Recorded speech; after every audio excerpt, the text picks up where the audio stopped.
ఆయనంతటా ఆయన్నే చెప్తాడు మాటలు, మళ్ళీ ఇంకో మనిషి కాదు చెప్పేది, ఆయన ఇచ్చి ఆయనే చెప్తాడు. ఏమంటాడు? నా దగ్గర బుడ్డ పైస లేదు, నన్ను కోస్తే రూపాయి రాదు, నేను ఢిల్లీ పోతే దొంగ లెక్క చూస్తుండ్రు, చెప్పులు ఎత్తుకపోతాడేమో అని భయపడుతుండ్రు. అసలు ఇంకొక మాట ఆయన చెప్పింది గమ్మత్ మాటలు. రిటైర్ అయ్యే ఉద్యోగులకు ఏనికి పైసలు లేవు, రైతు బంధు ఏనికి పైసలు లేవు, 100 రోజుల్లో నేను చేస్తా అని చెప్పిన మాట వాస్తవమే, కానీ మహిళలకు 2,500 ఇస్తా అని చెప్పిన మాట వాస్తవమే, 2.5 ఇండ్లు అయిన మాట వాస్తవమే. అట్లాగే 100 రోజుల్లో 4,000 రూపాయల పెన్షన్ ఇస్తా అని ముసలోళ్ళకి చెప్పింది వాస్తవమే.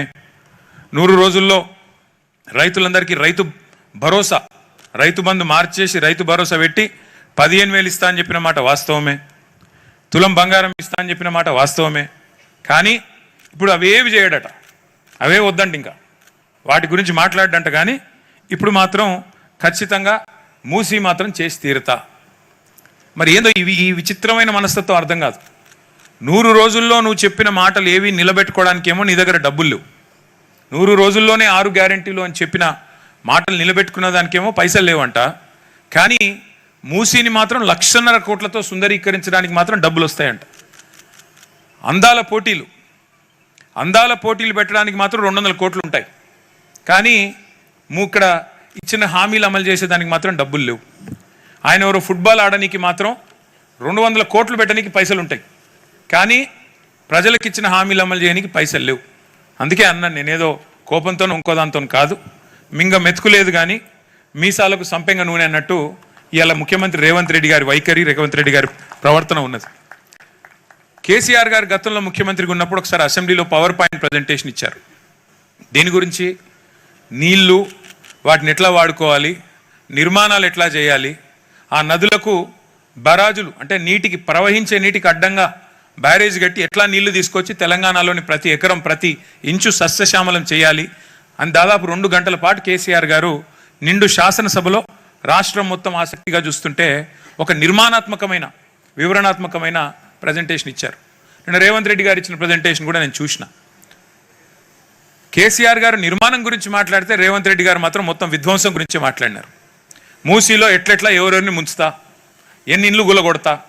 2.5 ఏళ్ళు అయిందండి. నేను అడుగుతా ఉన్నా, ఇక్కడికి వచ్చిన మా సోదరుల్ని సోదరిమణుల్ని, రేవంత్ రెడ్డి గారిని కూడా నేను అడుగుతున్నా, అయ్యా 2.5 ఏళ్లలో హైదరాబాద్లో కానీ హైదరాబాద్ చుట్టూ కానీ జిహెచ్ఎంసీలో కానీ ఇలా ఓఆర్ఆర్ లోపల కానీ కొత్తగా ఒక్క ఇల్లు కట్టినవా నువ్వు ప్రభుత్వం తరఫున? ఒక్క ఇల్లు, ఒక్క ఇటుక పెట్టినవా? ఒక్క కొత్త ఫ్లైఓవర్ కట్టినవా? ఒక్క కొత్త బిల్డింగ్ కట్టినవా? ఒక్క మంచి పని చేసినవా?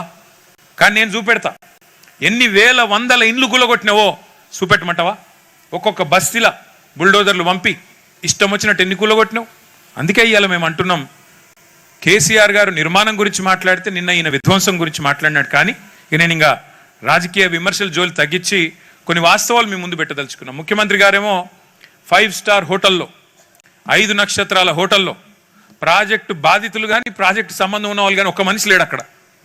5 స్టార్ హోటల్లో మంచి ఏసీ రూములో సూట్లు బూట్లు వేసుకున్న వాళ్ళ మధ్యన హైదరాబాద్ని ఎట్లా సుందరీకరిస్తాను, ఏం చేస్తానని చెప్పి 1,50,000 కోట్లు ఎట్లా ఖర్చు పెడతానని ముఖ్యమంత్రి గారు నిన్న పవర్ పాయింట్ ప్రజెంటేషన్ ఇచ్చారు. అందుకే మేమేమనుకున్నాం, అసలైన బాధితులు ఎవరైతే ఆస్తి కోల్పోతున్నాం, ఎవరైతే భూములు పోతాయి, మా ఇండ్లు పోతాయి, మా కొంప కొల్లేరు చేసి ఈయన మరి ఏదో కడతానంటున్నాడు అని బాధతో అర్థనాదాలు చేస్తున్నారో ఆ మూసీ తీరంలోనే పెట్టాలి, అక్కడనే పెట్టాలని చెప్పి ఇవాళ power point versus public point అని చెప్పి ఇక్కడ మేము ఈ సమావేశం పెట్టాం. మీకు కొన్ని విషయాలు వాస్తవాలు చెప్పాలి. మీరు కింద చూస్తున్నారు, కొన్ని బొమ్మలు చూస్తున్నారు కింద మీరు. అవేదో మేము గూగుల్లోంచో వేరే దేశం నుంచి తెచ్చిన బొమ్మలు కాదు. అవన్నీ కేసీఆర్ గారి ప్రభుత్వంలో మీరు చూస్తున్నవన్నీ మూసీ తీరంలో మనం ఆనాడు చేసిన సుందరీకరణకు సంబంధించిన బొమ్మలు అవి కింద ఉన్నాయి. మీరు మళ్ళీ చూపెడతాను మీకు. అవన్నీ కేసీఆర్ గారు ఆనాడు ఒక్క ఇల్లు కూల్చకుండా, ఒక్క సెంటు భూమి ఎవరిది గుంజుకోకుండా అంబర్పేట, ఉప్పల్, ఎల్బీ నగర్ మధ్యన 5.5 కిలోమీటర్లలో చేసిన సుందరీకరణ అదిగో మీ కళ్ళ ముందే ఉంది.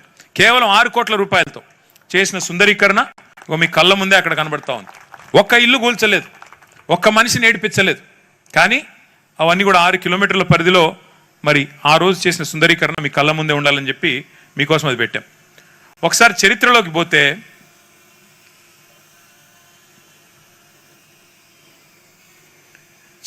పోతే అసలు మూసీ పుట్టేది మీకు వికారాబాద్ అనంతగిరి అడవుల్లో అక్కడ పుట్టి కిందికి ముచ్చుకుందా నది అంటే నేటి మూసీ నది మొత్తం పైన రంగారెడ్డి జిల్లా నుంచి వికారాబాద్ జిల్లా నుంచి ప్రవహించి హైదరాబాద్ నుంచి కిందికి పోతూ కిందికి నల్లగొండ నుంచి కిందికి పోయి నల్లగొండ జిల్లా వాడపల్లి దగ్గర కృష్ణానదిలో కలుస్తుంది. కృష్ణానది అల్టిమేట్గా పోయి కింద సముద్రంలో కలుస్తుంది. అంటే దాదాపు 250 కిలోమీటర్లు పైనుంచి కింది వరకు మూసీ ప్రవాహం ఉంటుంది. ఒకప్పుడు మూసీ అనేది హైదరాబాద్ నగరానికి జీవనాడి. అసలు హైదరాబాద్ నగరానికి ముగ్గుపోసిందే మూసీ తీరం మీద.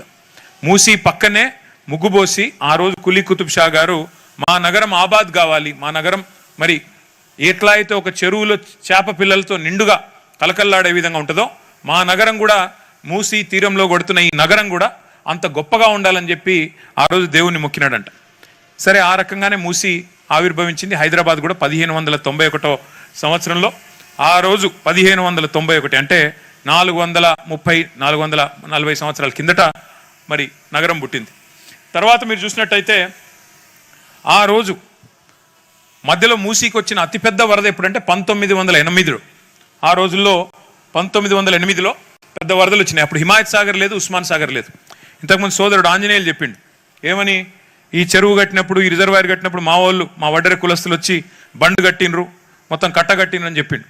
ఆ రోజు 1908లో నిజాం నవాబు మూసీకి వరదలు వస్తే ప్రజలు ఇబ్బందుల పాలైతే మరి పైకెళ్ళి వచ్చే నది నీళ్ళు ఎట్లా ఆపాలే అని ఆలోచన చేసి హైదరాబాద్ నగరం కొట్టుకపోవద్దు ఈ నది వరదలు అని చెప్పి ఈ 2 జంట జలాశయాలు, అటు ఉస్మాన్ సాగర్ ఇటు హిమాయత్ సాగర్, దాన్ని గండిపేట అంటాం, ఇది హిమాయత్ సాగర్, ఈ 2 చెరువులు కలిపి ఆ రోజు మోక్షగుండం విశ్వేశ్వరయ్య గారు అనే పెద్ద మనిషిని పిలిచి, బెంగళూరులో ఉంటే కర్ణాటకలో ఉంటే వారిని పిలిచి ఆహ్వానించి డిజైన్ చేసి ఈ 2 రిజర్వాయర్లు నిర్మాణం చేసినారు. ఈ 2 రిజర్వాయర్ల యొక్క ఉద్దేశం 2 బృహత్తరమైన లక్ష్యాలు. 2 రిజర్వాయర్లకి ఒకటి, మళ్ళీ హైదరాబాద్కు వరద ముప్పు రావద్దు అంటే వీటిని బ్యాలెన్సింగ్ రిజర్వాయర్ల మాదిరిగా వచ్చే వరద నీటిని నిలిపి అవసరమైతే గేట్లు పెట్టి సందర్భానుసారంగా అవసరమైన కొద్దీ ఎంత విడుదల చేయాలో నీళ్లు గంతనే విడుదల చేసేందుకు బ్యాలెన్సింగ్ రిజర్వాయర్ల మాదిరిగా ఈ 2 రిజర్వాయర్లను కట్టడం జరిగింది. ఒకటి. రెండవది, మంచినీటి అవసరాలు కూడా ఉంటాయి కదా నగరం పెరిగిన కొద్దీ, కాబట్టి వీటి నుంచి మంచినీళ్ళ అవసరాలు కూడా వాడుకోవాలని చెప్పి ఈ 2 జంట జలాశయాలు ఉస్మాన్ సాగర్, హిమాయత్ సాగర్ ఆనాడు మోక్షగుండం విశ్వేశ్వరయ్య గారు వచ్చి డిజైన్ చేసి 1908 వరదల తర్వాత డిజైన్ చేస్తే 1920లో నిర్మాణం పూర్తయ్యి హిమాయత్ సాగర్, ఉస్మాన్ సాగర్ 2 ప్రజలకు అందుబాటులోకి వచ్చాయి. ఒక ఐడియా కోసం చెప్తున్నాను మీకు, ఈ 2 కంబైన్డ్ కెపాసిటీ 7.5 టీఎంసీలు.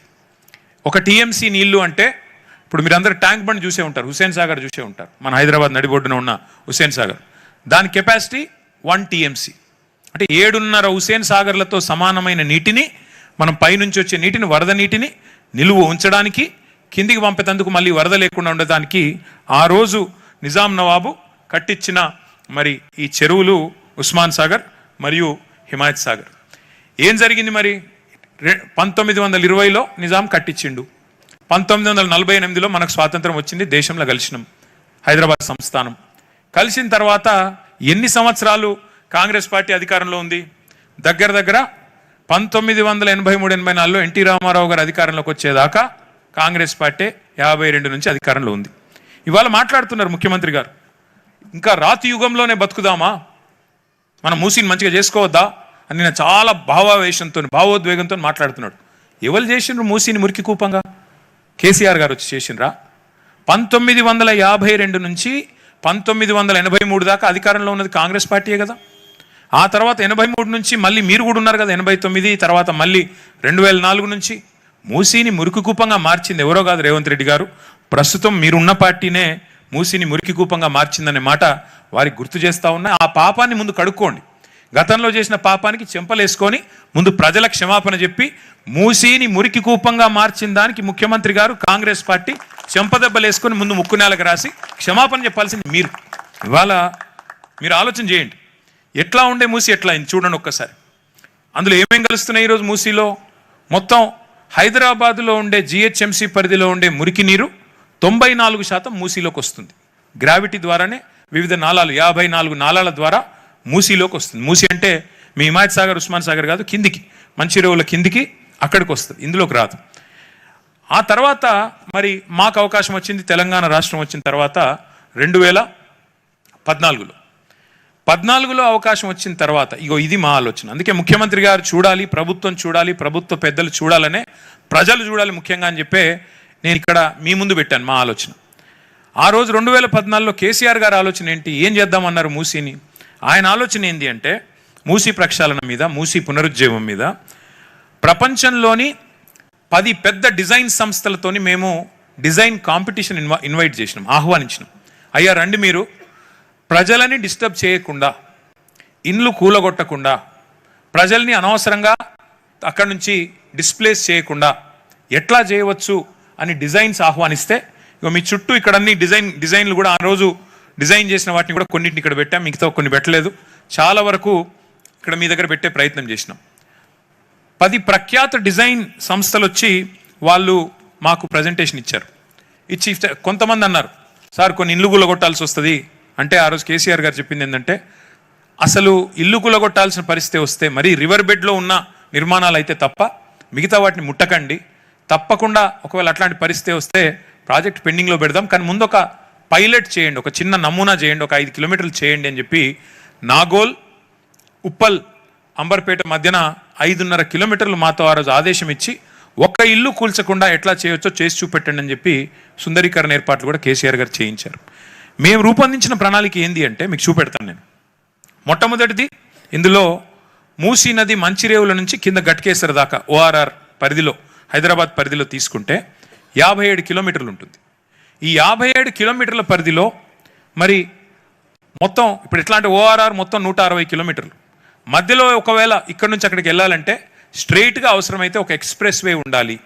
మంచిరేవులలో మనం ఎట్లయితే ఓఆర్ఆర్ ఉందో అట్లాగే మూసీ నుంచి స్ట్రెయిట్గా పోవాలి అంటే ఒక 57 కిలోమీటర్ల పొడవుతా ఒక ఎక్స్ప్రెస్ వే ఉండాలని చెప్పి దాన్ని డిజైన్ చేశాం. రెండవది అంటే అర్బన్ మొబిలిటీ కోసం, రాను రాను అవసరాలు పెరుగుతాయి కాబట్టి రెండవది ఏం చేసినాము, హైదరాబాద్ను ముఖ్యంగా మూసీని ఏదైతే మురికి కూపంగా కాంగ్రెస్ ప్రభుత్వాలు గతంలో పట్టించుకోకుండా మార్చేసినాయో, ముందు ప్రతి నీటి చుక్క, ప్రతి నీటి బొట్టు, మురికి నీటి చుక్క మూసీలోకి వచ్చేదాన్ని శుద్ధీకరించి, అంటే సివరేజ్ ట్రీట్మెంట్ ప్లాంట్ల ద్వారా దాన్ని శుద్ధి చేసి సవ్యమైన నీరు, ట్రీటెడ్ నీరుని మాత్రమే మూసీలోకి వదలాలి అని ఆలోచన చేసి 3,866 కోట్ల రూపాయలు, అంటే దాదాపు 4,000 కోట్ల రూపాయలతో సివరేజ్ ట్రీట్మెంట్ ప్లాంట్లు నిర్మాణం చేసింది కూడా కేసీఆర్ గారి ప్రభుత్వం. మీకు నేను చూపెడతాను. అట్లాగే మూసీ ఎట్లుంటుందంటే, మీరు మంచిరేవుల నుంచి గట్కేసర్ దాకా ఒక నీటి చుక్క ఇట్లా మీరు నీళ్లు పోస్తే జర్రున జారి కిందికి వెళ్ళిపోద్ది. ఎందుకంటే దాదాపు ఇట్లా ఏటవాలుగా ఉంటుంది మూసీ, జారిపోతుంది, నీళ్ళు ఆగాయి. ఇందాక ఒక సోదరుడు మాట్లాడుతూ అన్నారు, మొత్తం సంవత్సరంలో 10-20 రోజులు మాత్రమే మూసీలో నీళ్లు ఉంటాయి, మిగతా టైంలో నీళ్ళే రావు, దానికోసం మమ్మల్ని ఇబ్బంది పెడతారా అని. మరి దీన్ని నిజంగానే సుందరీకరించాలి, నీళ్లు కనబడాలి, లండన్లో ఇంకో చోట నిన్న ముఖ్యమంత్రి గారు చెప్పినట్టు నీళ్లు నిల్వ ఉండాలి అంటే ఎట్లా అని ఆలోచన చేసి ఈ 84 మీటర్లు ఏదైతే జారుతుందో, అంటే 1 కిలోమీటర్కి 1.5 మీటర్లు జారుతుంది నీళ్లు మూసీలో, దాన్ని ఎట్లా ఆపాలి అని ఆలోచించి 15 బ్రిడ్జిలు ప్రపోజ్ చేసినాం. ఆ 15 బ్రిడ్జిల కిందనే చెక్ డ్యామ్లు కూడా ప్రపోజ్ చేశాం. దేనిలో ఒక ఇల్లు పోకుండా ఆలోచన చేసినాం. దాంతోపాటు మేము చెప్పిందంతా ఏం కాగితాల మీద లేదు, నేను చెప్పింది ఏదో కాకమ్మ కథ కాదు, మీకు చూపెడతాను. ఇప్పుడు నేను ఫ్లడ్ ప్రివెన్షన్ ఎట్లా చేయాలి, వరదలు వస్తే ఎట్లా మేనేజ్ చేయాలి, అట్లాగే మొబిలిటీ ఎట్లా పెంచాలి, అంటే ఎక్స్ప్రెస్ వే కట్టి అవసరమైతే ఇక్కడ నుంచి అక్కడ పోవడానికి కూడా ఈజీగా ఎట్లా చేయాలి. ఇప్పుడు మీ హిమాయత్ సాగర్ వాళ్ళు కోటి పోవాలి, తిరిగిపోయే అవసరం లేకుండా ఇట్లా పోవచ్చా, అట్లా ఆలోచన చేసినాం. దాంతోపాటు ఎవరిని డిస్టర్బ్ చేయకుండా ఎట్లా చేయాలి, ఇంకోటి కిందికి మంచినీళ్ళు ఎట్లా పంపించాలి, అట్లాగే దీన్ని ఎట్లా జీవనదిలాగా ఎట్లా మార్చాలి, ఇన్ని రకాల ఆలోచనలతో ఆ రోజు పని ప్రారంభించాం. ఏం చేశాము, ఆ రోజు కేసీఆర్ గారు మాకు ఇచ్చిన ఆదేశం మొత్తం ఏం డిజైన్ చేయమన్నారు. ముందు ఈ అన్ని పనులకి ఎన్ని డబ్బులు అవుతాయి అని అడిగితే 16,634 కోట్ల రూపాయల అంచనా వ్యయంతో ఆ రోజు ఒక కార్పొరేషన్ 2016-17 సంవత్సరంలో ఆనాటి కేసీఆర్ గారి ప్రభుత్వం ఏర్పాటు చేసింది. Musi river development corporation, MRDCL అనే కంపెనీ ఏర్పాటు చేయడం జరిగింది. కానీ మళ్ళీ చెప్తా ఉన్నా, MRDCL 2016లో 17లో 10 ఏళ్ల కింద ఏర్పడ్డా ఒక్క ఇల్లు కూడా మేము కూలగొట్టలేదు. కూలగొట్టకుండా ఏం పనులు చేయాలో ముందు ఆ పనులు చేసుకుంటూ వచ్చినాం. ఏం పనులు అవి? ఇది మేము చేసిన పని. ఫస్ట్ పని ఏంది, కేసీఆర్ గారు కాళేశ్వరం అనే ప్రాజెక్ట్ కేసీఆర్ గారు కట్టిన విషయం మీకు తెలుసు. మీకు ఒక ఐడియా కోసం చెప్తా ఉన్నా, తెలంగాణ ఎట్లుంటుందంటే భౌగోళికంగా ఇట్లా ఒక గుడిసెలాగా ఉంటుంది, ఇట్లుంటుంది ఈ షేప్లో. ఒక వరుస నుంచి ఇక్కడ నుంచి గోదావరి నది పారుతుంది, ఇక పక్క నుంచి మన కృష్ణా నది ఉంటుంది. హైదరాబాద్ అనేది మనం ఎక్కడైతే హిమాయత్ సాగర్లో ఉన్నామో 535 మీటర్లు సముద్ర మట్టానికి 535 మీటర్ల మీద హైదరాబాద్ నగరం ఉంటుంది. మరి గోదావరి నది 80-100 మీటర్ల మీద వారుతుంటుంది. కృష్ణా నది 110-120 మీటర్ల మీద వారుతుంటుంది. అంటే నీళ్లు కృష్ణా నీళ్లు తేవాలన్నా గోదావరి నీళ్లు తేవాలన్నా 400-500 మీటర్లు పైకి లిఫ్ట్ చేయాలి మనం. అది చేయాల్సిన పని. కేసీఆర్ గారు ఏం చేశారు? కాళేశ్వరం ప్రాజెక్టు ద్వారా ఒక రోజుకి 2 టీఎంసీల నీళ్లు, 2 టీఎంసీలు అంటే ఎంత? 2 హుసేన్ సాగర్లలో పట్టే అన్ని నీళ్లు ఒక రోజులోనే 80 మీటర్ల నుంచి 618 మీటర్ల దాకా తెచ్చిన ప్రాజెక్టే కాళేశ్వరం ప్రాజెక్టు. ఆ కాళేశ్వరం ప్రాజెక్టు ద్వారా కేసీఆర్ గారు చేసింది ఏంది? కొండపోచమ్మ సాగర్ అని ఇక్కడే మనకు దగ్గరలో, మీకు గజ్వేల్ దగ్గర ఉంటుంది, అక్కడికి నీళ్లు తీసుకొచ్చాం. అక్కడి నుంచి ఏం ఆలోచన చేసినామో మీకు చెప్పే ప్రయత్నం చేస్తూ ఉన్నాం. 1100 కోట్లు ఆ గోదావరి నీళ్ళని తీసుకొచ్చి, ఆ కొండపోచమ్మ సాగర్ 618 మీటర్ల మీద ఉంటుంది, మనం ఉన్నది 535 మీటర్లు. కాబట్టి అక్కడి నుంచి అంటే నెత్తి మీద కుండ పెట్టినట్టే, ఆ కుండ నొలకపోస్తే డైరెక్ట్గా గ్రావిటీ ద్వారానే నీళ్లు మీ హిమాయత్ సాగర్లోకి, మీ ఉస్మాన్ సాగర్లోకి రావాలి. అందుకే ప్రణాళిక రూపొందించి మే 2023లో 1100 కోట్ల రూపాయలతో ఈ పని చేయవచ్చు అని చెప్పి క్యాబినెట్లో ఆమోదం తెలిపాం. సవితా ఇంద్రారెడ్డి గారు, మేమందరం ఆ క్యాబినెట్లో ఉన్నాం. ఇది ఫస్ట్ పని చేశాం. రెండోది ఏం చేశాం? ఇందాక నేను చెప్పినట్టు హైదరాబాద్లో మన ప్రభుత్వం వచ్చే నాటికి కేవలం 660 మిలియన్ లీటర్లు మాత్రమే రోజు సివరేజ్ ట్రీట్మెంట్ ప్లాంట్ల ద్వారా శుద్ధీకరించేది, సివరేజ్ ట్రీట్మెంట్ ప్లాంట్ల ద్వారా ట్రీట్ చేసేది. కానీ హైదరాబాద్లో రోజుకు 2000 MLDల నీళ్లు, మురికి నీళ్ళు ఉత్పత్తి అవుతూ ఉన్నాయి. అంటే మూసీలోకి వచ్చే ప్రతి చుక్కను మంచిగా చేయాలంటే ఇంకొక 1300 MLDల కెపాసిటీతోని సివరేజ్ ట్రీట్మెంట్ ప్లాంట్లు పెట్టాలి. అందుకే 3866 కోట్ల రూపాయలతోని 31 STPలు, 32 అది నిజానికి 32 STPల నిర్మాణానికి శ్రీకారం చుట్టింది కేసీఆర్ గారి ప్రభుత్వం. ఇవాళ అవన్నీ కూడా దాదాపు పూర్తవుతూ ఉన్నాయి. వాటిని రేవంత్ రెడ్డి గారు రేపో ఎల్లుండో రిబ్బన్లు కట్ చేయాల్సి ఉంటుంది, అంత ఆయన చేయాల్సిన పని లేదు. తర్వాత మూడవది, వరద నీటి ముప్పు లేకుండా SNDP అని స్ట్రాటజిక్ నాలా డెవలప్మెంట్ ప్రోగ్రామ్ అని ప్రారంభించాం. దాదాపు 1000 కోట్ల రూపాయలతో 60 పనులు పూర్తి చేశాం. నాలుగో పని ఏం చేసినాము? 15 బ్రిడ్జిలు. ఇందాక నేను చెప్పినట్టు నీళ్లు ఆగకూడదు, ఆగకుండా కిందికి పోతున్నాయి కాబట్టి చెక్ డ్యామ్ కమ్ బ్రిడ్జ్ మనం మూసీ మీద అడ్డంగా ఎట్లయితే పురాణా పూలు, నయా పూలు, టిప్పు ఖాన్ బ్రిడ్జ్ ఉందో అట్లా మరొక 15 బ్రిడ్జిలు మూసీ మీద మనం మంజూరు చేయడం జరిగింది 545 కోట్ల రూపాయలతో. అది కూడా చేసినాం. అంటే ఇవన్నీ కలిపితే కూడా మీరు లెక్క కొడితే 5000, మిగతా అంత కలిపితే 6000 చిల్లర కోట్లు దీనికి. ఇది కాకుండా ఒక ఎక్స్ప్రెస్ వేకి 10,000 కోట్లు, 8,900 కోట్లు. మొత్తం కలిపితే సుందరీకరణ, ఈ బ్రిడ్జ్లు, STPలు, దాంతోపాటు SNDP ఇవన్నీ కలిపితే కూడా 16,634 కోట్లలో కంప్లీట్ చేయవచ్చు అని కేసీఆర్ గారి ప్రభుత్వం ఆనాడు మొత్తం ప్రణాళికలు అంటారు కదా మన పెద్దవాళ్ళు, కట్టిన ఇల్లు పెట్టిన పొయ్యి అని. ఒకట్లా కట్టిన ఇల్లు పెట్టిన పొయ్యి తరికల వీళ్ళకి అప్పచెప్పి మేము దిగిపోయినాం. నీళ్లు తెచ్చినాం, గోదావరి నీళ్ళు ఇక్కడ దాకా, ఏది నెత్తి మీద కుండ పెట్టినట్టు కొండపోచమ్మ సాగర్ దగ్గర నీళ్లు తెచ్చినాం, మొత్తం డబల్ బెడ్రూమ్ ఇల్లు కట్టించినాం, STPలు కట్టినాం. ఇప్పుడు రేవంత్ రెడ్డి చేసుడల్లా రిబ్బన్లు కటింగ్ చేయాలి తప్ప ఆయన చేసేది ఏం లేదు, ఇల్లు గుల్లగొట్టే అవసరం లేదు. కానీ ఆయన ఏం చేస్తున్నాడో చెప్తా. మేము తీసుకున్నది మానవీయమైన ఆలోచన, హ్యుమానిటేరియన్ అప్రోచ్లో కేసీఆర్ గారి ఆదేశం మేరకు మా ఆలోచన మూసీ మీద ఇది. మరి ఏం చేసినాం మేము? ఒక్కొక్కటి ఇది చూడండి, ఇవన్నీ స్టడీ చేసినాం. ఇక డిఫరెంట్ డిజైన్లు మేము ఇన్వైట్ చేసినాం. చేసి ఏ రకంగా చేయవచ్చు అంటే డిజైన్ కాంపిటీషన్ ద్వారా ఇన్వైట్ చేస్తే ప్రపంచ ప్రఖ్యాతి కలిగిన ఒక 10 డిజైన్ సంస్థలు వచ్చి డిజైన్లు కూడా ఫైనల్ చేసినాం. ఈయన కొత్తగా అది కూడా చేసి అక్కర్లేదు, వాటిని తీసుకొని ముంగట పెట్టి అధికారులకు ఇచ్చి అయ్యా చేయండి అంటే సరిపోద్ది, కొంపలు గులగొట్టమని చెప్పాల్సిన అవసరం లేకుండా ఈ పని చేయవచ్చు. ఇవన్నీ కూడా ఆయనకు ఆల్రెడీ ఇచ్చినాం, గవర్నమెంట్లోనే ఉన్నాయి ఇవన్నీ. ఇవి చూడండి ఒక్కసారి. ఇవన్నీ మూసీ తీరంలో కేసీఆర్ గారి ప్రభుత్వం చేసిన పనులు, సుందరీకరణ. ఒక్కరికి కాకపోతే మా బ్యాడ్ లక్ ఏంటంటే మేము ప్రచారం ఎక్కువ చేసుకోలే, మేము ఈయన లెక్క డబ్బా కొట్టుకోలేదు, చేయని దాన్ని చేసినట్టు, ఉన్నదాన్ని లేనట్టు మేము చెప్పుకోలేదు. ఇవన్నీ చేసినాం. ఇవా నాగోల్ బ్రిడ్జ్ సుందరీకరణ చేసినాం, బేగంపేటలో చేశాము, గండిపేట ఈకో పార్కు. నిన్న రేవంత్ రెడ్డి గారు రిబ్బన్ కట్ చేసిండు కదా, కొత్తవాళ్ళు కూడా ఈకో పార్క్ అని, అది కూడా కట్టింది కేసీఆర్ ప్రభుత్వమే. 90% మేము ఉన్నప్పుడే పూర్తి చేసినాము. ఈయన కావాలని ఆపి 2 ఏళ్ళు ఆపి ఈయన చేసినట్టు పోజులు కొట్టి నిన్న వచ్చి రిబ్బన్ కట్ చేసిపోయినాడు. అది కూడా కొత్తవాళ్ళు కూడా ఈకో పార్క్ కూడా మూసీ సుందరీకరణ కార్యక్రమంలో భాగంగానే 85 ఎకరాల్లో ఆ రోజు కేసీఆర్ గారి ప్రభుత్వం ప్రతిపాదించిందే. అయితే ఇక్కడ ఒక సూటి ప్రశ్న రేవంత్ రెడ్డి గారికి ప్రభుత్వానికి. ఇందాక కొంతమంది సోదరులు అడిగారు, నమామి గంగే అని కేంద్ర ప్రభుత్వం 2000 కిలోమీటర్ల గంగానది పరిధిలో నమామి గంగే అనే ప్రాజెక్ట్ స్టార్ట్ చేసింది. కానీ నమామి గంగే 2000 కిలోమీటర్లు, దానికి మొత్తం ప్రతిపాదించిన ఖర్చు 42,500 కోట్లు. అట్లాగే గుజరాత్ సాబర్మతి రివర్ ఫ్రంట్ అహ్మదాబాద్లో దానికి ఖర్చు 7,000 కోట్లు. కానీ రేవంత్ రెడ్డి గారు చెప్పే ఖర్చు మరి ఎందుకు ఆయనే చెప్తున్నాడు, నేను కాదు, 1,50,000 కోట్లు. మరి 2000 కిలోమీటర్లలో ఉండే గంగానదికేమో 42,000 కోట్లు ఖర్చు అవుతే 55 కిలోమీటర్ల మూసీకి 1,50,000 కోట్లు ఖర్చు ఎందుకు అవుతుంది? ఇందాక మాట్లాడిన బాధితులు కానీ మేం కానీ ముఖ్యమంత్రి గారికి చెప్పేది, అయ్యా నువ్వు మంచి పనులు చేస్తా అంటే మేము అడ్డుకోవడానికి మేము ఈ నగర పౌరులం, ఈ రాష్ట్ర బిడ్డలం, ఈ రాష్ట్రం కోసం కష్టపడి మా నాయకుడు తన ప్రాణాలకు సైతం తెగించి కొట్లాడినవాడు, మేము వద్దనం. కానీ నువ్వు సుందరీకరణ పేరిట 1000 కోట్లు దండుకుంటాను నా కుర్చీని కాపాడుకోవడానికి, ప్రజలని డబ్బులతో కొనేయడానికి అంటే మాత్రం ఖచ్చితంగా ప్రజా సొమ్మును మాత్రం దోచుకుంటానంటే మాత్రం అడ్డుకుంటాం, అందులో అనుమానమే లేదు. నేను ఇక్కడ ఒక్క మాట దయచేసి మీరు ఆలోచన చేయండి.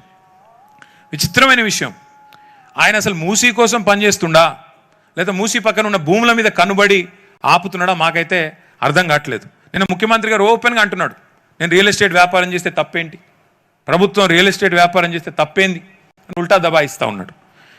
దేశవ్యాప్తంగా మేధావులు ఇవాళ అనుమానాలు వ్యక్తం చేస్తున్నారు. మేధా పాట్కర్ గారు, ఆఖరికి విచిత్రమైన విషయం, ఏ గాంధీ గారి బొమ్మ పెడతానని ముఖ్యమంత్రి గారు అంటున్నారో ఆ గాంధీ గారి మునిమన్మడు తుషార్ గాంధీ చెప్తున్నాడు, అయ్యా మా తాతగారి పేరు మా ముత్తాత గారి పేరు నాశనం చేయకు, నువ్వు ఆయన పేరు మాట్లాడకు, నువ్వు దయచేసి ఆయన పేరు చెప్పి నువ్వు కొంపలు కొల్లేరు చేయకు, అనవసరంగా ఆయనకి చెడ్డ పేరు తెక్కు అని గాంధీ గారి మునిమన్మడు కూడా మొత్తుకుంటున్నాడు. అయినా రేవంత్ రెడ్డి ఇంటలేడు.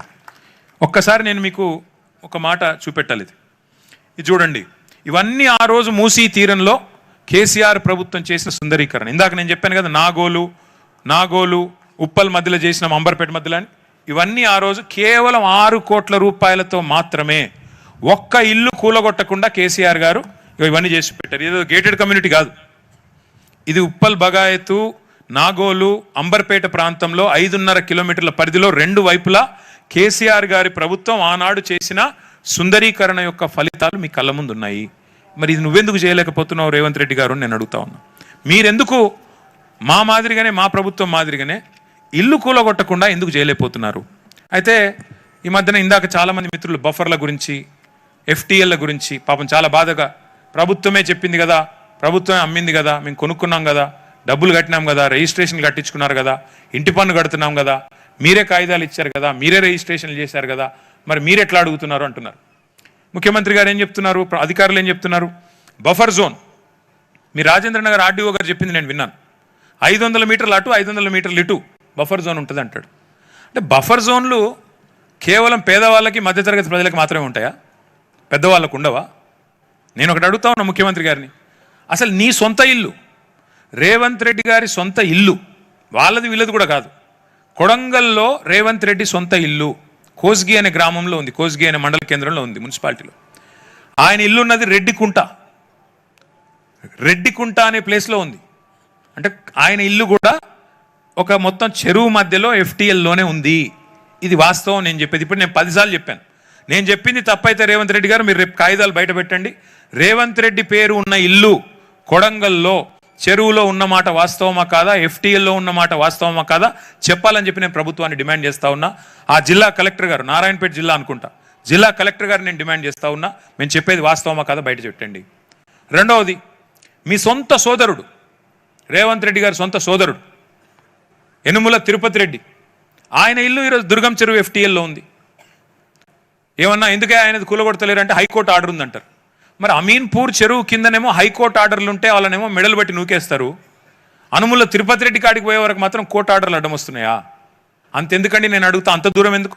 ఇక్కడ మనం హిమాయత్ సాగర్లో ఉన్నాం, కావాలంటే కెమెరాలతో మా దగ్గర రండి. ఇప్పుడు ఇక పక్కనే ఉన్నాయి పొంగులేటి శ్రీనివాసరెడ్డి ఇల్లు, చెరువు ఎక్కడుంది, ఆయన ఇల్లు ఎక్కడుంది చూసొద్దామా? నేను చెప్పేది తప్ప హిమాయత్ సాగర్ వాళ్ళు చెప్పాలి. వెనక చెరువును పూడ్చి మరీ కట్టిండు ఆయన. మరి హైడ్రా కనబడతలేదా? అంతేందుకు ఇప్పుడు హిమాయత్ సాగర్ గిన్నె ఉంది కదా, అందులో నట్ట నడుమన పట్నం మహేందర్ రెడ్డిది గెస్ట్ హౌస్ ఉన్నది, చూద్దామా పోయి? నేను చెప్పేది కరెక్టేనా హిమాయత్ సాగర్ వాళ్ళు? ఇవేవి కనబడతలేవు. ఇంకా విచిత్రం ఏంటంటే అసలు పాత 20 ఏళ్ళ కింద కట్టిన అపార్ట్మెంట్లు గులగొడతాడట, కానీ కడుతున్న అపార్ట్మెంట్లు ముట్టడట. ఇప్పుడు మూసీలో కడుతున్న అపార్ట్మెంట్లు ముట్టడట, 20 ఏళ్ళ కింద కడుతున్నాయి మాత్రం గులగొడతాడట. ఏమనాలి నేను, నాకు అర్థం కాక అడుగుతా. అగో వెంకటస్వామి వివేక్, ఇంకో మంత్రి వివేక్ వెంకటస్వామి గారి ఇల్లు కూడా ఇళ్ళనే ఉంది చెర్ల. కేవీపీ రామచంద్రరావు ఇల్లు గిల్లనే ఉంది. అన్ని చెర్లనే ఉన్నాయి. వీళ్ళెవ్వరు కూడా పేదవాళ్ళు కాదు, మధ్యతరగతి ప్రజలు కాదు, అందరూ ప్రముఖ రాజకీయ నాయకులు, కాంగ్రెస్ నాయకులు. కానీ వాళ్ళ ఇల్లు మాత్రం ఏ అధికారి ముట్టడు, వాళ్ళకి ఏ బఫర్ జోన్ ఉండదు, ఏ ఎఫ్టీఎల్ వర్తించదు, ఏ సహజ న్యాయ సూత్రాలు వీళ్లకు మాత్రం వర్తించవు. అవి రమ్య గారి ఇల్లు పోతుంది, లేకపోతే మా నారాయణ స్వామి ఉన్న హనుమాన్ నగర్ ఎత్తవతల వారిస్తా అంటాడు, హిమాయత్ సాగర్లో మీరు కట్టుకున్న ఇళ్ళన్నీ బేకారంటాడు. కానీ హిమాయత్ సాగర్ చెరువు మధ్యలో ఉన్న పట్నం మహేందర్ మాత్రం మంచిగా ఉండాలి, హిమాయత్ సాగర్లో చెరువును పూడ్చి కట్టిన పొంగులేటి శ్రీనివాసరెడ్డి మాత్రం నిక్షేపంలాగా ఉండాలి. ఇదేనా న్యాయం? ఇదేనా పద్ధతి? మీరు చేసే ప్రాజెక్ట్ ఇది? అసలు మీకు నీతి అంటూ ఉందా ముఖ్యమంత్రి గారికి? అందుకే నేను అనేది, మీరు మసిబూసి మారేడుకాయ చేసి ఎన్ని అబద్ధాలు చెప్పినా వాస్తవాలు వాస్తవాలుగానే ఉంటాయి. చూడండి, ఆ రోజు మేము చేసింది మొత్తం చెత్త అంతా సాఫ్ చేసినాం. సాఫ్ చేసి తర్వాత ఏం చేసినాం అంటే, చూడండి, మూసీలో క్లీనప్ చేసి ఎక్కడికక్కడ వాక్వేస్ నిర్మాణం చేసి కింద లైటింగ్ పెట్టి, పక్కది మొత్తం ఫినిష్ అయిపోయిన తర్వాత చేసింది, లైటింగ్ పెట్టి నీట్గా ఇగో దీన్ని అట్లా మార్చినాం. వీటికి ఎక్కడ ఒక్క కుంప కూడా మేము కూలగొట్టలేదే, దీనికి ప్రచారం చేసుకోలేదు. ఇన్నిలాగా 5 స్టార్ హోటళ్ళల్లో బిల్డప్ ఇచ్చి ప్రజెంటేషన్లు ఇచ్చి 1000 కోట్ల రూపాయలు భూములు గుంజుకుంటా, రియల్ ఎస్టేట్ చేస్తా అని బిల్డప్ ఇవ్వలేదే. ఆ రోజుకి చేసిన డిజైన్లు ఇవి.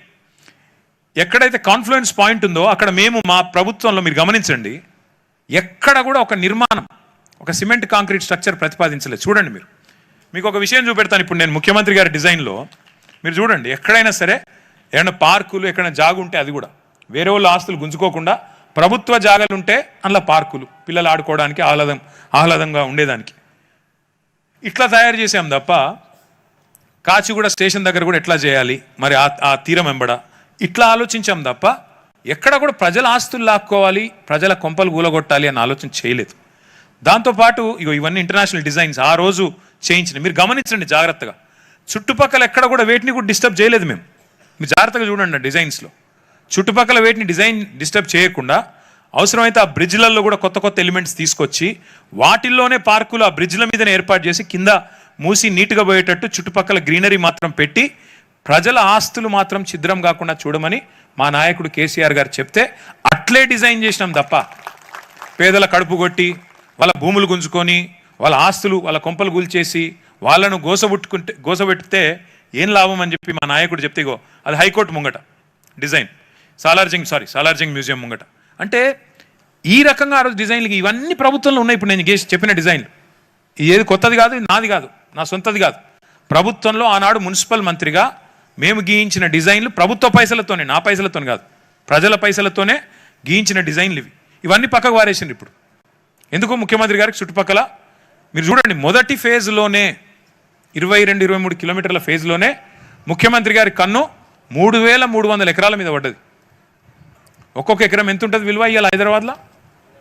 ఇంతకుముందు ఆ చెల్లె కరెక్ట్గా చెప్పింది, ఏమన్నది, అన్న మాది ఇక్కడ 0 వాల్యూ అంట, పక్కన కోకాపేటలోనేమో 150 కోట్లకు 100 కోట్లకు అమ్ముతారంట, మాది 0 వాల్యూ ఎట్లయితుంది అన్న, మాకి ఈడికి ఆడికి 2 కిలోమీటర్లు లేదు అని అడిగింది ఆ చెల్లె. అంటే ఎంత? 3300 ఎకరాలు అంటే ఒక్కొక్క ఎకరానికి యావరేజ్గా 50 కోట్లు వేసుకున్నప్పుడు, కోకాపేట కాదు కాబట్టి 50 కోట్లు, 100 కోట్లు కాబట్టి 50 కోట్లు సగం వేసుకుందాం అంటే ఎంత అవుతుంది? 1,50,000 కోట్లు. ఎవడు అబ్బ సొమ్మిది? ఇదేనా మరి ముఖ్యమంత్రి గారు చేయాల్సిన పని? అందుకే ఇవాళ ప్రజల మధ్య నుంచి అడుగుతున్నాం ప్రశ్నలు. ముఖ్యమంత్రి గారు సమాధానం చెప్పండి. ఈ డిజైన్లన్నీ ఎక్కడ మాయమైనాయి? మరి ప్రభుత్వంలో లేవా? కొత్తగా ఇచ్చిండంటే ఎవరికో అంతర్జాతీయంగా పాకిస్తాన్ కంపెనీ ఒక దాన్ని నిషేధిస్తే ఆ కంపెనీకి ఇచ్చిండంట 160 కోట్లు. ఏది? డిజైన్లకే. మరి డిజైన్కే 160 కోట్లు అంటే, డిజైన్ చేసేటోడే 160 కోట్లు మింగిండంటే ఇక ముఖ్యమంత్రి గారి కథ ఏందో మీరు ఆలోచన చేయండి, ప్రభుత్వం కథ ఏందో మీరు ఆలోచన చేయండి, వాళ్ళ ఆలోచన ఏందో మీరు అర్థం చేసుకోండి. ఇవన్నీ ఆ రోజు గీయించిన డిజైన్లు. ఇదేది నా కవిత్వం కాదు, నా ఒక్క పైసలు లేదు ఇందులో, నా వ్యక్తిగత పైసలు లేవు, ప్రజల పైసలతోనే కేసీఆర్ గారి ప్రభుత్వం ఆనాడు మూసీ మీద ప్రపంచ ప్రఖ్యాత కంపెనీలతో డిజైన్లు ఆహ్వానించి ఈ రకంగా చేశాం తప్ప ఎక్కడ కూడా మేము ప్రజల ఆస్తులు ధ్వంసం చేయాలని ఆలోచన చేయలేదు. కొత్వాల్గూడ పార్కు కట్టినా, గండిపేట దగ్గర పార్కు కట్టినా, ఇగో ఈ అంతర్జాతీయ డిజైన్లు చేసినా, ఒక సివరేజ్ ట్రీట్మెంట్ ప్లాంట్లు కట్టినా మేము ఒక్క ఇల్లు కూల్చలేదు. అట్లాగే ఇవన్నీ డిజైన్లు. ఇక దీన్ని ఇందాక నేను చెప్పిన కదా, అది కొండపోచమ్మ సాగర పైన కనబడేది 618 మీటర్ల మీద ఉంటుంది. అది ఆడికెళ్ళి 27 కిలోమీటర్లు మనం రావల్కోల్ చెరువు దగ్గర తీసుకొచ్చి ఆ చెరువులో కొండపోచమ్మ సాగర్ నుంచి నీళ్లు పోస్తే మళ్ళీ ముత్తంగి జంక్షన్ నుంచి ఆ నీళ్లు తీసుకొచ్చి మనకి ఉస్మాన్ సాగర్ కరెక్ట్గా 545 మీటర్ల మీద ఉంటుంది. హిమాయత్ సాగర్ ఇంకా కొద్దిగా కిందికి ఇప్పుడు మనం ఉన్న ప్లేసు 537 మీటర్ల మీద ఉంటుంది. అంటే ఆడికెళ్ళి ఇడికి మనం గ్రావిటీ ద్వారా 1100 కోట్ల రూపాయలతో మాత్రమే నీళ్లు తెచ్చే విధంగా మే 2023లోనే క్యాబినెట్ ఆమోదం చెప్పింది. అయితే ఇప్పుడు రేవంత్ రెడ్డి గారు ఏం చేస్తున్నారో తెలుసా, ఈ ప్రాజెక్ట్ని మేము 1100 కోట్లతో అనుమతిస్తే కేసీఆర్ గారి ప్రభుత్వం, రేవంత్ రెడ్డి గారు దాన్ని పెంచేసి 10,000 కోట్లు చేసిండు. ఎక్కడ 1100 కోట్లు, ఎక్కడ 10,000 కోట్లు? మరి మిగతా 9,000 కోట్లు ఎవరి జేబుల్లోకి పోతున్నాయి? ఆలోచించండి. మరి ఆ రోజు మాకిచ్చింది ప్రతిపాదన మాది కాదు కదా, నాకో కేసీఆర్ గారికో మాకు తెలియదు కదా లెక్కలు. అధికారులను అడిగినాం ఎన్నైతే పైసలు అంటే 1100 కోట్లలో అయిపోతుంది సార్, ఆడికెళ్ళి నీళ్లు తేవచ్చు, ఒక కొండపోచమ్మకెళ్ళి గిట్ల తేవచ్చు, గిది కథ అని మాకు చూపెట్టిండ్రు. అదే అధికారులు కదా మళ్ళా. మరి రేవంత్ రెడ్డి గారు రాగానే సడన్గా 10 రెట్లు ఎట్లా పెరుగుతుంది అంటే దీని వెనక ఏందన్నట్టు అర్థమైంది, పరమార్థమైంది. దీని వెనకాల దోపిడీ తప్ప.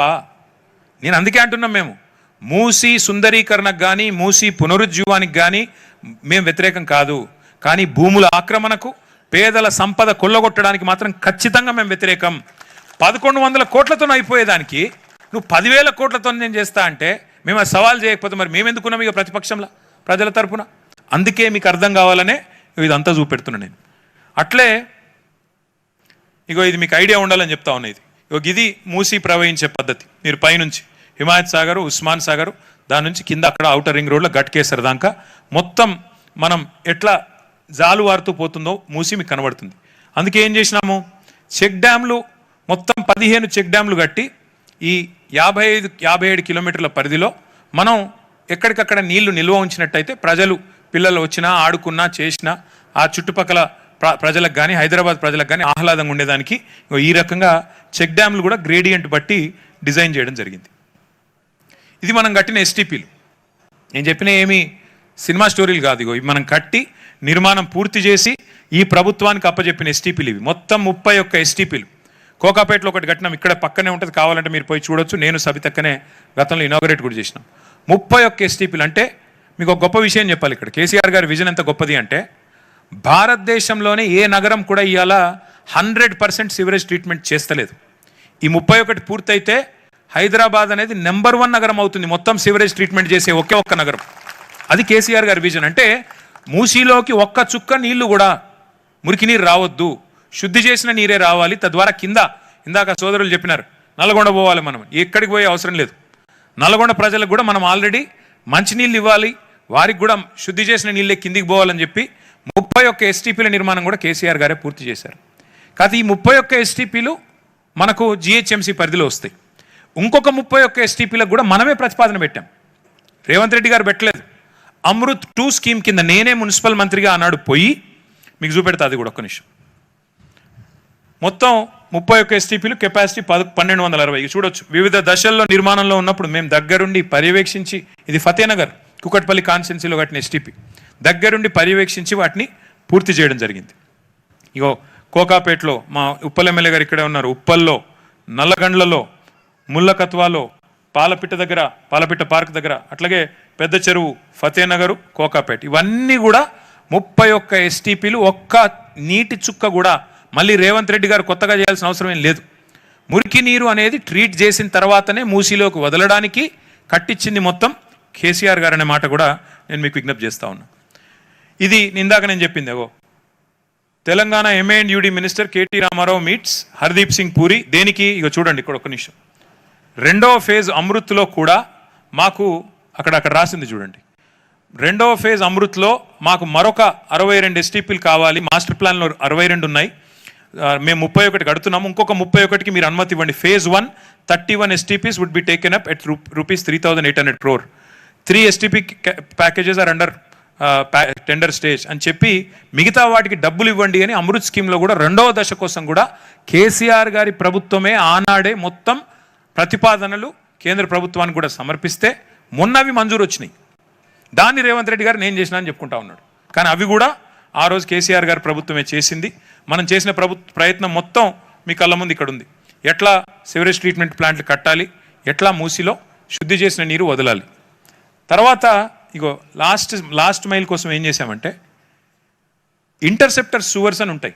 ఇందాక నిన్న రేవంత్ రెడ్డి గారు మాట్లాడితే నాకు అర్థం కాలేదు. ఆయన నిజంగా అప్పుడప్పుడు మాట్లాడితే ఉండి మాట్లాడుతుండా లేక మాట్లాడుతున్నా కూడా అర్థమవుతుంది. నేను ఇట్లా మాట్లాడితే మళ్ళీ నాకు పొగరు ఎక్కువ, అహంకారం ఎక్కువ అని మళ్ళీ కాంగ్రెస్ వాళ్ళు తిడతారు. అయినా చెప్తున్నా. బాధ ఎక్కడ అనిపిస్తుంది అంటే మీరు మున్సిపల్ మంత్రి 5,000 ఆటోలు ఇచ్చినాం, ఆటోలో చెత్త ఎత్తుతుండ్రో లేదో నాకు తెలియదు, ఏమనాలి మరి నిన్నగా? నేను ముఖ్యమంత్రిని, కానీ రైతు బంద్ చేసినా రైతు రుణమాఫీ చేసినా పడేయో లేవో నాకు తెలియదు, ఏమనాలి నిన్ను చెప్పండి?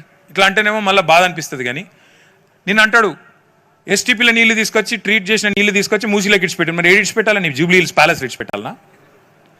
ట్రీట్ చేసిన నీళ్ళు మూసిలోకే ఇడిచిపెడతాం కదా, ఇంకేడ ఇడిచిపెడతాం?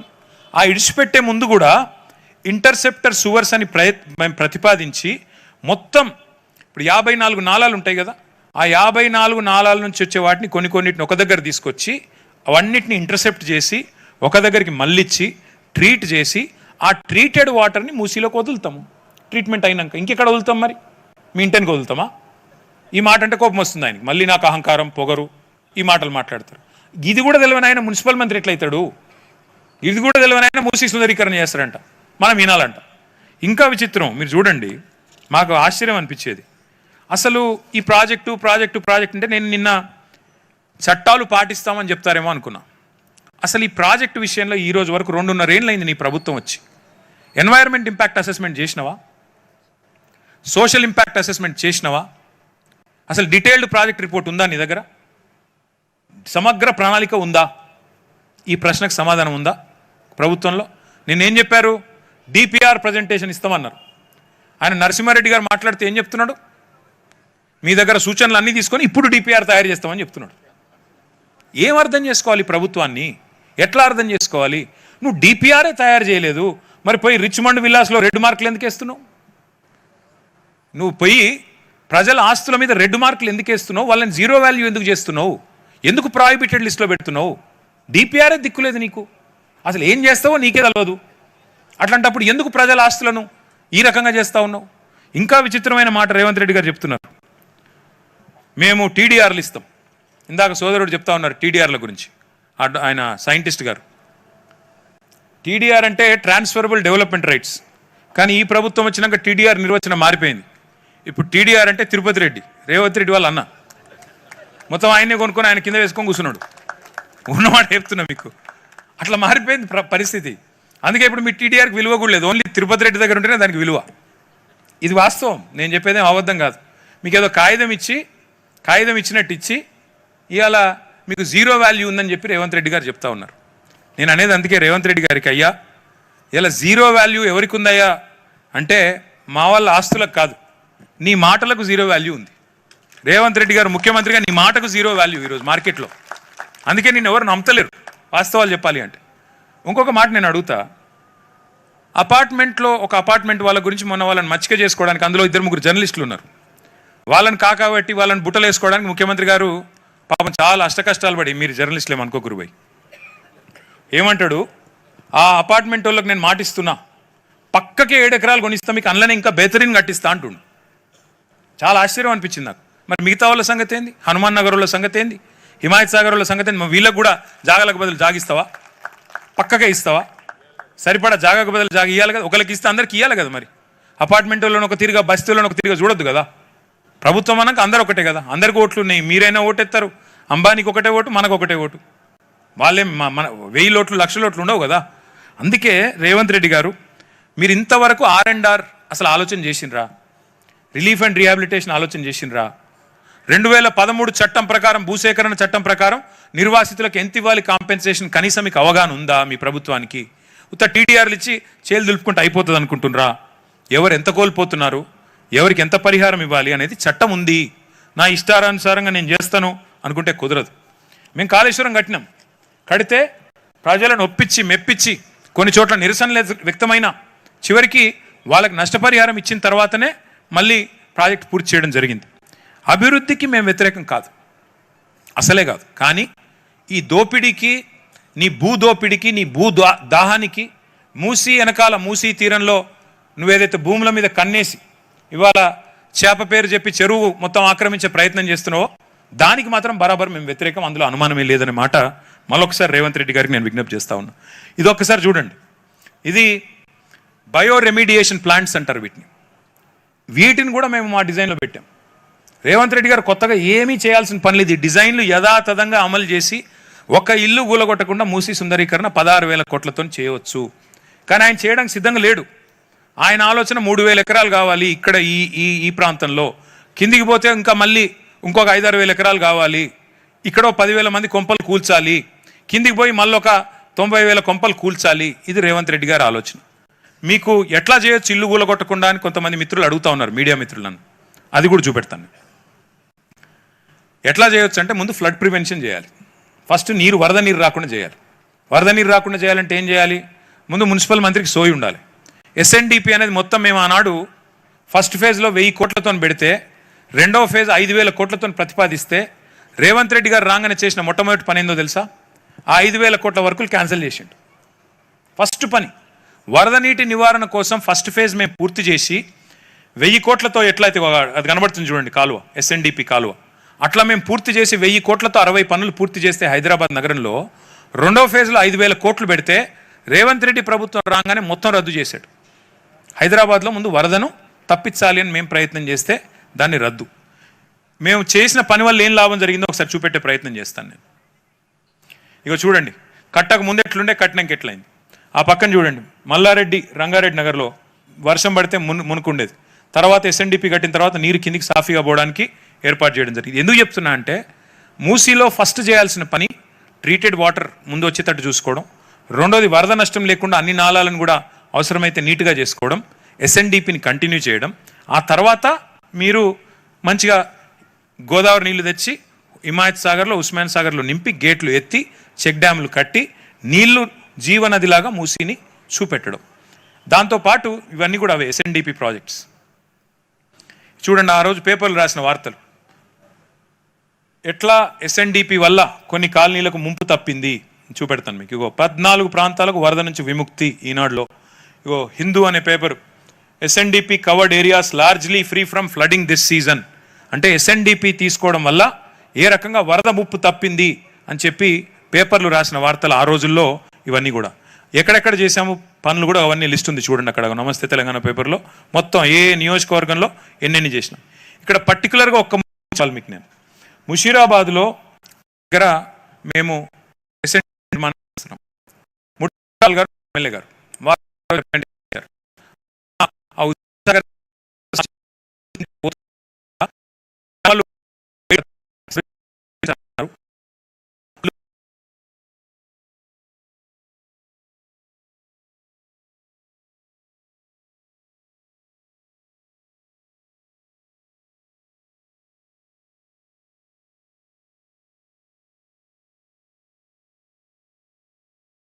అన్నారు. 420 ఇళ్లలో ఒక్క ఇల్లు పోకుండా దాన్ని వైడెన్ చేసి చూపెట్టిన ఘనత కేసీఆర్ గారి ప్రభుత్వాన్ని ముషీరాబాద్లో. నేను చెప్పింది తప్పైతే నేను ఏ శిక్షకైనా సిద్ధం. కావాలంటే రేవంత్ రెడ్డి గారు ఇలా ఆయన మున్సిపల్ మంత్రి, కావాలంటే పోయి చూసుకోవచ్చు. ఒక్క ఇల్లు కూల్చకుండా కేసీఆర్ గారి ప్రభుత్వం చేసినప్పుడు మీరెందుకు చేయలేరు అన్నది ప్రశ్న. ఇంకొక పని కూడా మేము ఆ రోజు డిజైన్లోనే చూపెట్టాం. ఫ్లడ్ కంట్రోల్ అంటే ఇంకెట్లా చేయొచ్చు, ఎట్లా బిల్డింగ్ల మీద నుంచి కూడా నీళ్లను కిందికి జారే విధంగా ముందే ప్లంబింగ్తో సహా అన్ని డిజైన్ చేసి అండర్ గ్రౌండ్ ఎట్లా తీసుకొని పోవచ్చు, కమర్షియల్ బిల్డింగ్ అయితే ఎట్లా, రెసిడెన్షియల్ అయితే ఎట్లా, ఫ్లడ్ కంట్రోల్ ఫ్లడ్ మేనేజ్మెంట్ కోసం కూడా డిజైన్స్ అన్నీ ఇప్పుడు ప్రభుత్వం దగ్గర ఉన్నాయి. కానీ ఆ రోజు కోవిడ్ తర్వాత డబ్బులు లేక కొంత స్లో డౌన్ చేసినాం తప్ప, లేకపోతే ఈ టర్మ్ కనుక మనం వచ్చింటే ఈ పాటికి హైదరాబాద్లో ఈ పనులన్నీ మనమే చేసేది. బట్ భవిష్యత్తులో మళ్ళీ వచ్చాక మళ్ళీ చేసుకుందాం, ఎట్లాగే నేను చేయడు, మనమే చేసుకుందాం. ఇది ఆ రోజు మేము ప్రతిపాదించిన నిర్మాణాలు. ఎవ్వరికి డిస్టర్బెన్స్ లేకుండా నీట్గా ప్రజలకు ఆహ్లాదం ఉండేటట్టు, అట్లాగే పక్కనే మనకి అవసరమైతే ఆ కొల్లూరు నుంచి నార్సింగ్ దాకా ఎట్లయితే సైక్లింగ్ ట్రాక్స్ కూడా కట్టామో, ఎక్కడ జాగా ఉంటే ప్రభుత్వ భూమి ఉంటే అక్కడ అట్లా చేయాలి అని ప్రతిపాదించాము. ప్రతిపాదించడమే కాకుండా చేసి చూపెట్టాం. మీరు చూడండి, ఆ పైన చేసి చూపెట్టింది, పైన మీరు చూస్తున్నది చేసి చూపెట్టింది, కిందనేమో ప్రతిపాదించిన బొమ్మ. ఇవేవి ఏఐ జనరేటెడ్ కాదు. నేను రేవంత్ రెడ్డి గారు చూపెట్టిన అన్ని ఆర్టిఫిషియల్ ఇంటెలిజెన్స్ జనరేటెడ్ ఇమేజెస్ తప్ప, మళ్ళీ అందులో కొన్ని కేసీఆర్ గారు ప్రభుత్వం చేసిన బొమ్మలు అవి కూడా చూపెడతాను మీకు. అవి వాడుకున్నారు తప్ప ఏమీ లేదు. ఇది ఇక్కడ ఒక్క మాట నేను చూపెట్టాలి. ఇది ఒక 57 కిలోమీటర్లు మంచిరేవుల నుంచి కీసర దాకా మనం ప్రతిపాదించిన ఒక ఎక్స్ప్రెస్ వే. మీరు ఇక్కడ ఒకటి చాలా జాగ్రత్తగా గమనించండి, మీకు నేను చెప్పేది. మంచిరేవుల నుంచి కింది దాకా మనం మూసీ మీదుగానే ఎక్స్ప్రెస్ వే ప్రతిపాదించినాం 8,900 కోట్ల రూపాయలతో. ఏం లాభం దీనివల్ల? మీరు చుట్టూ తిరిగిపోయే అవసరం లేకుండా, ఇమ్లీబన్లో బస్ ఎక్కితే ఒకవేళ మీరు మళ్ళీ స్ట్రైట్ గా ఊరంతా తిరిగి కిషన్ బాగ్ నుంచి కిందికి మహబూబ్ నగర్ పోయే అవసరం లేకుండా, కర్నూలు పోయే అవసరం లేకుండా ఆ బ్రిడ్జ్ ఎక్కి ఓఆర్ఆర్ ఎక్కి కిందికి స్ట్రైట్ గా వెళ్ళిపోయేటట్టు డిజైన్ చేయడం జరిగింది. తద్వారా ఏం లాభం అంటే ఈ మూసీ పరివాహక ప్రాంతంలో ఉండే ప్రజలకు కూడా కోర్ సిటీలోకి పోవాలన్నా, బయటికి పోవాలన్నా, ఇటు పోవాలన్నా ఇబ్బంది లేకుండా మనం ప్రతిపాదించిన బ్రిడ్జ్లు కూడా మీకు కనబడతా ఉన్నాయి. 15 బ్రిడ్జెస్ ఈ మొత్తం మూసీ మీద ఇవన్నీ కూడా డిజైన్ చేసినాం. ఇక్కడ మీరు 15 బ్రిడ్జ్లు కూడా మూసీకి కొత్త వన్నెలు పేరిట ఆ రోజు సాక్షి పేపర్ రాసింది. 15 బ్రిడ్జ్లు ఎక్కడెక్కడ కట్టాము, ఎక్కడెక్కడ ప్రతిపాదించాము, వాటికి మేమే శంకుస్థాపనలు కూడా చేశాము. మొత్తం డీటెయిల్స్ 545 కోట్ల రూపాయలతో బ్రిడ్జ్ కింద చెక్ డ్యామ్. తద్వారా నీళ్ళు ఆపాలి, వాటిని మరి రేపటి రోజున ఎట్లా వినియోగించాలి. మొత్తం అక్కడి నుంచి ఇక్కడ దాకా ఇక్కడ చాలా జాగ్రత్తగా ఒకటి గమనించండి దయచేసి. ఒకసారి హ్యాండ్ మైక్ ఉందా? ఒకటి గమనించండి, ఆ పైన ఎక్కడైతే జాగా ఉందో మీరు గమనించండి, ఇక్కడ చాలా ఇంపార్టెంట్ ఇది. హ్యాండ్ మైక్ ఉందా? ఇది ఒక్కటి చూడండి. ఇక్కడ ఎక్కడైతే జాగుందో, ఎక్కడైతే ప్రభుత్వానికి రోడ్డు పక్కకు వెసులుబాటు ఉందో, ఇక్కడ గ్రీన్ లా కనబడుతుందిగా గ్రీన్ లైన్, అక్కడ 2 దిక్కుల చెరువు 2 దిక్కుల మనం రోడ్డు డిజైన్ చేశాం. ఎక్కడైతే జాగా లేదో ఆ రెడ్ లైన్ కనబడుతుంది కదా, అందులో మూసీ మధ్యలోకి వెళ్ళి తీసుకొని పోయినాం తప్ప ఒక్క ఇల్లు కూలగొట్టకుండా చేయాలి అనే అట్లా డిజైన్ చేశాం. మళ్ళీ కిందికి పోతే ఊరు దాటిన తర్వాత మీకు జాగా ఉంది, అందుకే మళ్ళీ అక్కడ కింద మళ్ళీ గ్రీన్ కనబడుతుంది మీకు, అంటే తీరంలో కట్టుకోవడానికి రోడ్డు. మధ్యలో మాత్రం ఎట్లా డిజైన్ చేశామంటే ఆ మధ్యలో ప్రాంతం ఎర్రదంతా కనబడేది, ఎక్కడ కూడా డిస్టర్బెన్స్ లేకుండా, ఎవరికి ఇబ్బంది లేకుండా, ఒక్క ఇల్లు కూల్చకుండా చేయాలి అని కేసీఆర్ గారు ఏదైతే చెప్పారో దానికి అనుగుణంగానే ఆ రోజు మేము డిజైన్ చేయడం జరిగింది. దాని ఇక నమూనాలు కూడా మీకు చూపెడతాయి. మూసీ మధ్యలోకి వెళ్ళి తీసుకుపోయినాం డిజైన్. ఎందుకు? మీకు పక్కన ఎవరిది కూలగొట్టద్దు, మిమ్మల్ని డిస్టర్బ్ చేయొద్దు. అందుకే ఆ రోజు డిజైన్ నమూనా ఇది ప్రభుత్వంలోనే ఉంది, ఇది నాది కాదు. ప్రభుత్వంలో ఈరోజు రేవంత్ రెడ్డి దగ్గర ఉంటుంది. మధ్యలోకి వెళ్ళి తీసుకుపోయినాం. ఇక ఇది కరెక్ట్ గా అది హైకోర్టు ముంగట ఇట్లా ఎక్కడెక్కడ అవకాశం ఉందో అంటే వాటికి అప్ అండ్ డౌన్ ర్యాంప్స్. ఆ మధ్యలో ఎక్స్ప్రెస్ వే ఉంటుంది, దాని పక్కన ఎక్కడెక్కడ దిగాలి, ఒకవేళ అంబర్పేట పోవాలంటే మధ్యలో ఒక ర్యాంప్, అట్లాగే ఓల్డ్ సిటీకి మలక్పేట దిక్కు పోవాలంటే ఒక ర్యాంప్, అట్లా ఇచ్చి మొత్తానికి 57 కిలోమీటర్ల స్కైవే కూడా ఆ రోజు ఈ ప్రతిపాదన 16,000 కోట్లలోనే ఆ 57 కిలోమీటర్ల స్కైవే ప్రతిపాదన కూడా అందులోనే ఉంది. దాంతో పాటు మధ్యలో బ్రిడ్జెస్ అన్నిటి మీద కూడా మనం టూరిజం స్పాట్స్ గా, పబ్లిక్ లైబ్రరీలు అట్లా వాటిని కల్చరల్ స్పాట్స్ గా, కల్చరల్ సెంటర్స్ గా డిజైన్ చేసి చాలా వినూత్నమైన మోడల్స్ తో వాటిని కూడా ఆ రోజు మొత్తం డిజైన్ చేయించి ప్రభుత్వంలో ఉన్నాయి. ఇవన్నీ కూడా ఇది మనం చేసింది నాగోల్లో. ఇందాక నేను చెప్పింది ఇదే. నాగోల్లో 6 కోట్ల రూపాయలతో చేసిన సుందరీకరణలో ఒక భాగం ఇది. ఇప్పుడు వీళ్ళు మెయింటెనెన్స్ లేక ఇట్లా అయిపోయింది. అది వీళ్ళు వచ్చినాక 2.5 ఏళ్లలో దాన్ని నాశనం చేస్తే అక్కడ మొత్తం పెచ్చులు లేసిపోయి అట్లా అయింది. కానీ మొత్తం సుందరీకరించి పెట్టింది ఆ రోజు కేసీఆర్ గారి ప్రభుత్వం. ఇవన్నీ కూడా ఆ రోజు సుందరీకరణలో భాగంగా 5.5 కిలోమీటర్ల పరిధిలో వాక్వేలు, ఓపెన్ జిమ్లు, ల్యాండ్స్కేపింగ్లు, గ్రీనరీ, ఇవన్నీ కూడా మీరు చూడండి, ఒక సైక్లింగ్, వాకింగ్ ట్రాక్స్, ఇవన్నీ కూడా ఆ రోజు కేసీఆర్ గారి ప్రభుత్వం చేసింది. అందుకే మేము అంటున్నాం, ఇవాళ ప్రజలు కోరుకుంటున్నది, మేము డిమాండ్ చేస్తున్నది కూడా డెవలప్మెంట్ మోడల్ కోరుతున్నాం. మీరేమో డిస్ట్రక్షన్ మోడల్ తీసుకొచ్చి, బుల్డోజర్ మోడల్ తీసుకొచ్చి కూలగొడతాం, ఏదైతే అది చేస్తామంటే దాన్ని మాత్రం ఖచ్చితంగా వ్యతిరేకించి తీరుతామని చెప్పి కూడా రేవంత్ రెడ్డి గారికి నేను విజ్ఞప్తి చేస్తా ఉన్నా. ఇక్కడ జస్ట్ మీకు కంపారిజన్ కోసం చెప్తా ఉన్నా. ఆ రోజు కేసీఆర్ గారు ఆయన ప్రభుత్వం డిజైన్ చేసిందేమో 16,000 కోట్లకి, మీరేమో 1,50,000 కోట్లు అంటున్నారు. కేసీఆర్ గారు చేసిందేమో డిజైను మూసీ పునరుజ్జీవం, మీరు చేసింది ఏంది? మూసీ భూముల ఆక్రమణ పథకం కింద ఒక రియల్ ఎస్టేట్ ప్రాజెక్ట్ కింద దీని చుట్టూ ఉన్న భూములు ఎట్లా లాక్కోవాలి, ఎట్లా గుంజుకోవాలనే దాని మీద మీ ఆలోచన. ఆ రోజు ఒక డిజైన్ కాంపిటీషన్ చేసి 10 కోట్ల రూపాయల్లో మొత్తం 10 డిజైన్లు రెడీ చేసి పెట్టి గవర్నమెంట్లో ఉంది. మీరేం చేశారు? 160 కోట్ల రూపాయలు ఒక బ్లాక్ లిస్టెడ్ కంపెనీ, పాకిస్తాన్ లో కూడా blacklisted company, red corner notice ఉన్న కంపెనీ, ఆ కంపెనీకి 160 కోట్ల రూపాయలు ప్రజల సొమ్ము తగలబెట్టింది రేవంత్ రెడ్డి ప్రభుత్వం. మేమేమో ఒక్క ఇల్లు కూలగొట్టకుండా ప్లాన్ చేస్తే మీరు దగ్గర 1,00,000 ఇండ్లు ఒక రాజేంద్ర నగర్ కాన్స్టిట్యున్సీలోనే 10,000 ఇండ్లు కూలగొట్టడానికి, మొత్తం ఇక్కడి నుంచి అక్కడ దాకా 1,00,000 ఇండ్లు కూలగొట్టడానికి మీరు ప్లాన్ చేస్తున్నారు. ఇంతవరకు మేమేమో ఆనాడు మొత్తం అన్ని స్టడీస్ చేసి మొత్తం మెటీరియల్ అంతా మీకు ఇచ్చాం. మీరు డిపిఆర్ లేదు, పబ్లిక్ కన్సల్టేషన్ లేదు, ప్రజలతో ఇంతవరకు సంప్రదించింది లేదు, సోషల్ ఇంపాక్ట్ అసెస్మెంట్ లేదు, ఎన్వైరన్మెంటల్ ఇంపాక్ట్ అసెస్మెంట్ లేదు, ఏదీ లేకుండా మా ఇష్టం వచ్చినట్టు చేస్తామంటే ఎట్లా ఊకోవాలి? చూడండి మీరు, విచిత్రమైన విషయం, నిన్న ఆయన మూసీ వెబ్సైట్లో పెట్టిండు రేవంత్ రెడ్డి ప్రభుత్వం. మూసీని ఎట్లా చేస్తామని పెట్టిండు. ఆ పెట్టిన బొమ్మలు ఎక్కడో తెలుసా? మనం గతంలో చేసిన బొమ్మలే పెట్టిండు 6 కోట్ల రూపాయలతో. అందుకే అంటున్నాం, నకల్ మారనే కోబి అకల్ చాయి అంటారు కదా, గట్ల గంత తెలివి నీళ్ళకు. మీరు ఇక్కడ చూడండి, 3,279 ఎకరాలు 10,000 నిర్మాణాలు తీసుకుంటా అని చెప్పి మన గెజెట్ ఇచ్చిండు. ఎందుకు కావాలి గన్ని? ఎవరి కోసం 3,279 ఎకరాలు? అది ఫస్ట్ ఫేజ్ అట. 2వ ఫేజు, 3వ ఫేజు, 12వ ఫేజు ఏం చేస్తాడో మహానుభావుడు మరి చూడాల. మొదటి ఫేజ్ లోనే 10,000 నిర్మాణాలు. నేను 10,000 నిర్మాణాలు లెక్క తప్పు చెప్పానంటారని గెజెట్ కూడా తెచ్చిన. ఎన్ని ఎకరాలు అంటే 3,279 ఎకరాలు. మళ్ళీ గుర్తు చేస్తా ఉన్నా, పక్కనే కోకాపేటలో 100 కోట్లు, 120 కోట్లు, 130 కోట్లు. మరి ఇక్కడ కనీసం అందులో 50%, 40% ఉంటుందా? మరి 50% వేసుకుంటే 3,279 కోట్లు అంటే 1,50,000 కోట్ల కాదా? మరి ఇంత విలువైన ఆస్తిని ఇలా జీరో వాల్యూ చేసే అధికారం రేవంత్ రెడ్డికి ఎవడిచ్చాడు?